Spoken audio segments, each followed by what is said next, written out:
بسم اللہ الرحمن الرحیم۔ حضرت عمر بن عثمان رضی اللہ تعالی عنہ فرماتے ہیں کہ میں نے حضرت عثمان بن غفار رضی اللہ تعالی عنہ سے سنا، آپ نے فرمایا کہ میں اپنی خالہ عروہ بنت عبد المطلب کے گھر ان کی بیمار پرسی کے لیے حاضر ہوا تو کچھ ہی دیر بعد حضور صلی اللہ علیہ وسلم وہاں پر تشریف لے آئے اور میں بڑے تعجب سے حیران ہو کر حضور صلی اللہ علیہ وسلم کے چہرے کو دیکھنے لگا تو حضور صلی اللہ علیہ وسلم نے فرمایا کہ عثمان کیا دیکھ رہے ہو، بڑے تعجب سے دیکھ رہے ہو۔ کہ حضرت عثمان بن غفار رضی اللہ تعالیٰ عنہ فرماتے ہیں کہ میں نے عرض کیا کہ آپ ہم میں اتنے مہذب ہیں، اتنے مرتبے والے ہیں، پھر بھی آپ کے بارے میں ایسی باتیں کہی جا رہی ہیں۔ حضور صلی اللہ علیہ وسلم نے فرمایا لا الہ الا اللہ۔ حضرت عثمان فرماتے ہیں کہ میرا جسم کانپ گیا،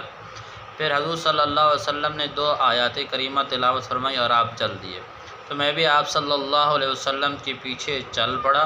اور میں کلمہ پڑھ کر مسلمان ہو گیا۔